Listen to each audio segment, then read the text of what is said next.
जब मैं छोटा था हमारे गांव में एक नियम था कि रात में बाहर नहीं जाना चाहिए। कहते थे कि गांव में आदमखोर भूखे भूत होते हैं। उस रात मेरा छोटा चाचा अंधेरे में वापस आया। वह घबराया हुआ चेहरा लेकर बोला, अरे लगता है कोई मेरा पीछा कर रहा है। वह इंसान नहीं, भूखा भूत है। मेरे दादा की बात खत्म होते ही मैंने टप टप टप टप की चलने की आवाज सुनी।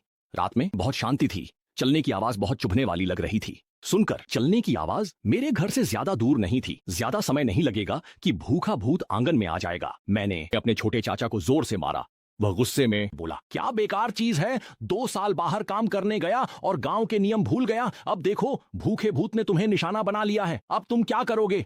छोटे चाचा तुरंत घबरा गए। शराब भी कुछ हद तक उतर गई। वह डरते हुए बोले, पिताजी माताजी आप दोनों जल्दी से कोई उपाय सोचें, जल्दी से मुझे बचाने का उपाय करें। तुम पहले क्यों नहीं लौटे। अंधेरा। ब्लैक अभी वापस आया। मैं शहर से वापस आया। गांव के दोस्तों ने मुझे जबरदस्ती शराब पिलाई। मैंने ज्यादा पी ली और गांव के नियम भूल गया। तुम्हारी किस्मत, कोई तुम्हें नहीं बचाएगा। माँ किस समय की बात कर रहे हो, तुम अभी भी गुस्से में हो। भूखे भूत की नजर में व्यक्ति के लिए बचने का रास्ता नहीं होता। मैं और तुम्हारे पिताजी इतनी उम्र के हैं, हम तुम्हें कैसे बचाएं। तुम चैन से क्यों नहीं रहते। ठीक है सब चुप हो जाओ, अगर जीना चाहते हो तो मेरी बात सुनो। पिताजी मैं आपकी बात सुनूंगा, आपके पास क्या अच्छा उपाय है। बुढ़िया अभी क्या समय हुआ है, अभी रात का दूसरा पहर हो चुका है। मुर्गी और बकरी को मारकर पहले भूखे भूत का पेट भरने दो। इतने सालों से हमारे आंगन में सिर्फ एक मुर्गी और एक बकरी पाली है। कितने सालों से पाली है मुझे याद भी नहीं। बूढ़े आदमी, भूखा भूत इंसानों को खाता है, तुम उसे मुर्गी और बकरी का मांस दोगे, क्या वह मान जाएगा। अगर जीवित रहना है तो मेरी बात सुनो। मेरे दादा की बात खत्म होते ही मैंने सुना कि किसी के चलने की आवाज धीरे धीरे पास आ रही है, जैसे कि वह आंगन के दरवाजे पर ही हो। मैंने आंगन के दरवाजे की ओर देखा, वहां अंधेरा था, कुछ भी नहीं था। अरे जैसा तुमने कहा वैसा ही करते हैं, मुर्गी और बकरी को मारते हैं, जल्दी से काम शुरू करते हैं।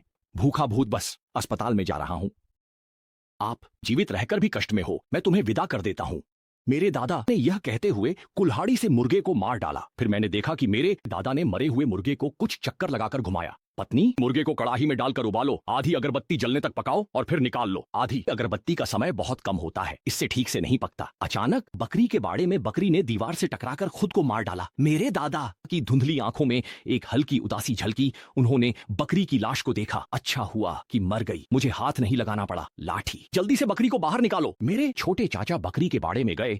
उन्होंने हाथों से बकरी के सींग पकड़े और बकरी को बाड़े से बाहर खींचने की कोशिश की। मिश्रण बेवकूफ, मैंने कहा था कि इसे बाहर निकालो, क्या तुम बहरे हो गए हो। पिताजी यह बूढ़ी बकरी 300-400 पाउंड की है, मैं इसे नहीं उठा सकता। और फिर यह तो बस एक जानवर है, मैं इसे क्यों उठाऊं। बेवकूफ, मैंने कहा था कि इसे बाहर निकालो। अगर तुमने नहीं सुना तो भूखे भूतों द्वारा खाए जाने के लिए तैयार रहो। मेरे चाचा ने जैसे ही भूखे भूत शब्द सुना वह तुरंत घबरा गए। मैं उठाऊंगा, मैं उठाऊंगा, क्या यह ठीक नहीं है। मेरे चाचा ने यह बात कहने के बाद मेहनत से